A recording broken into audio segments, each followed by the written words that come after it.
నకిలీ మద్యం కుంభకోణంతో చంద్రబాబు నాయుడు మెడకి ఆ వ్యవహారం మొత్తం కూడా కూటమి ప్రభుత్వానికి చంద్రబాబు నాయుడికి మెడకు చుట్టుకున్న వైనాన్ని రాష్ట్ర ప్రజలందరూ కూడా గమనిస్తూ ఉన్నారు. దీన్ని ఎట్లాగట్లుగా పక్కకు తప్పించాలా, డైవర్షన్ పాలిటిక్స్ చేయాలని చెప్పి చంద్రబాబు నాయుడు దీన్ని వేరే వాళ్ళ మీద తోసేయాలా, వేరే వాళ్ళకి దీన్ని అంటగట్టాలా అని చెప్పేసి తెగ తాపత్రయపడిపోతా ఉన్నాడు, తెగ ఇబ్బంది పడిపోతా ఉన్నాడు.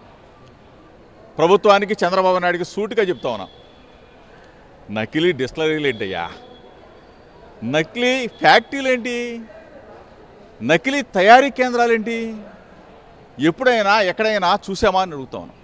ఈరోజు రాష్ట్రంలో ప్రజలందరూ కూడా బ్రాందీ షాపుల దగ్గరికి వెళ్ళి ఇది నిజమైందా, ఇది నకిలీదా, ఎట్లా ఇది నిజమైన మందా, లేకపోతే నకిలీ డిస్టిలరీలో తయారైందా, నకిలీ ఫ్యాక్టరీలో తయారైందా, ఇది లేకపోతే నారావారి సారానా అని చెప్పేసి అడుగుతున్న పరిస్థితులు.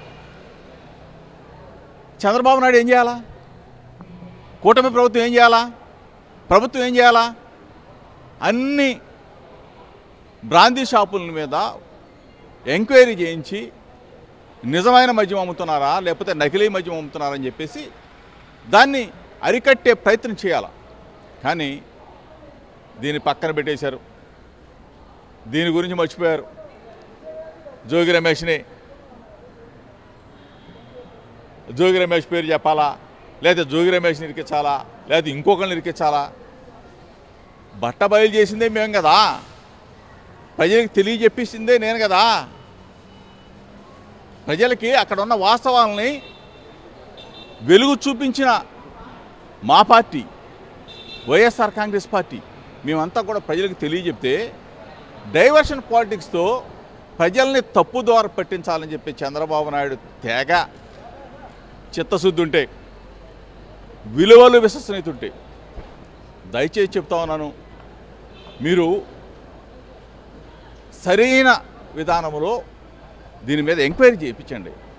మీరే దానికి కర్త కర్మ క్రియ అయితే ఎవడేం చేయలేడు. మీరే ఫ్యాక్టరీలు పెడతారా, మీరే డిస్టిలరీలు పెడతారా, మీరే నకిలీ మద్యాన్ని సరఫరా చేస్తారా, కనీసం గుక్కేడు మంచినీళ్ళు కూడా ఇవ్వలేని పరిస్థితులు, గ్రామాల్లో నీళ్లు లేక అల్లాడుతున్న ఈ పరిస్థితుల్లో ఈరోజు మీరేం చేస్తూ ఉన్నారు, మద్యాన్ని డోర్ డెలివరీ చేస్తూ ఉన్నారు, మద్యాన్ని ఇళ్ళకి పంపిస్తూ ఉన్నారు.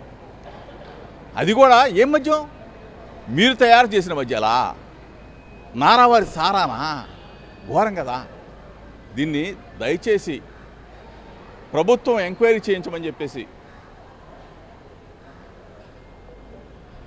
దీనికి బాధ్యులైన వాళ్ళని కఠినంగా శిక్షించమని చెప్పేసి, రాష్ట్రంలో ఇటువంటి పరిస్థితులు రాకూడదు. నకిలీ మద్యంతో ఎంతోమంది చనిపోతున్నారు, దీన్ని ఇమీడియట్గా అరికట్టమని చెప్పేసి చిత్తశుద్ధితో మీరు దీన్ని ఒక బాధ్యతగా తీసుకోమని చెప్పేసి ప్రభుత్వాన్ని చంద్రబాబు నాయుడు గారు డిమాండ్ చేస్తాం.